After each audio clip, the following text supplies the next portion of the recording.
जय श्री बाबा।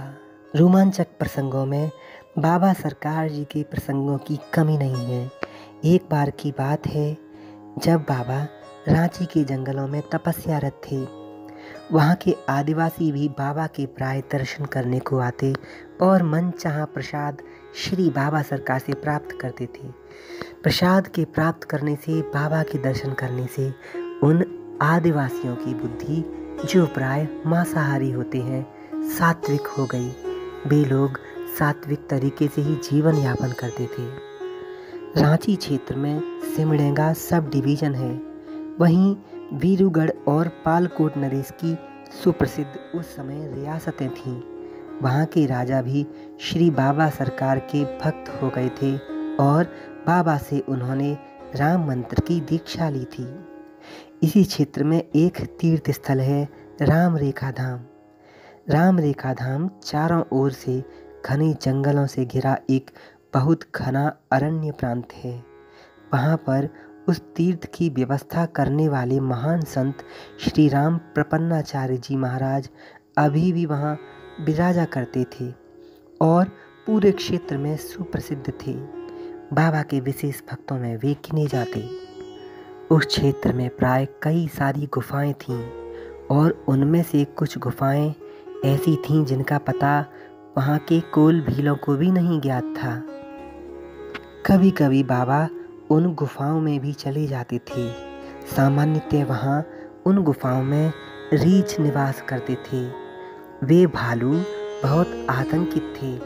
वहाँ पर होने वाले धान के खेतों को वे भालू उजाड़ दिया करते। लेकिन जब से बाबा वहाँ गए, सामान्य स्थिति होने लगी थी। उन गुफाओं में से भी एक गुफा ऐसी थी जहाँ पर हिम्मत वाले लोगों का साहस भी समाप्त हो जाता। कोई भी आदिवासी उन गुफाओं की तरफ जाने का साहस नहीं कर सकता था।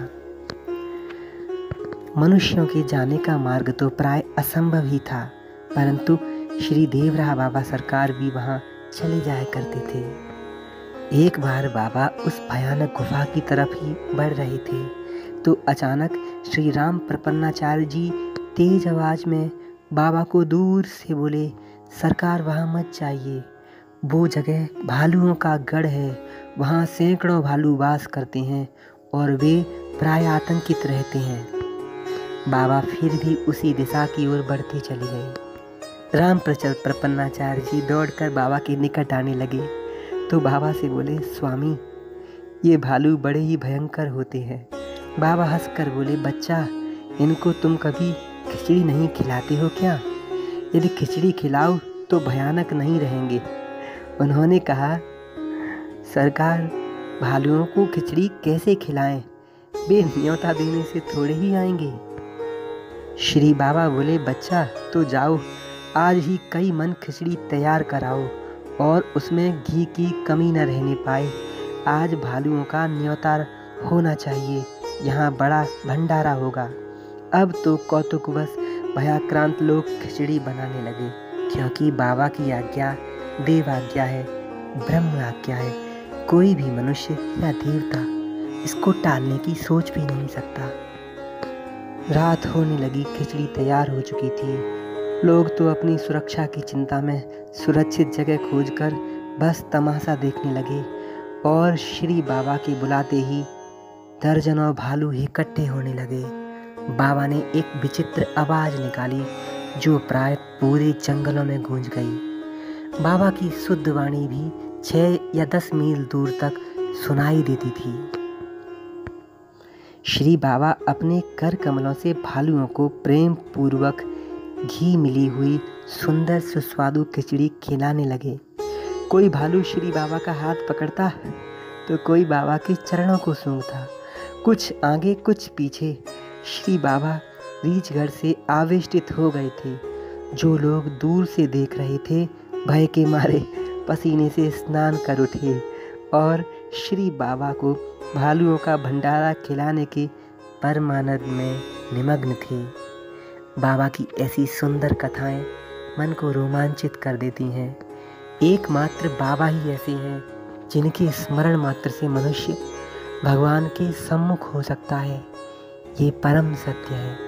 अगर किसी भी मित्र को, किसी को भी भगवान के प्रति, उनकी विभूतियों के प्रति कभी मन में डाउट हुआ करे तो प्लीज़ बाबा के सुवचनों को अवश्य सुन लिया करिए, उनका यथासंभव पालन करिए।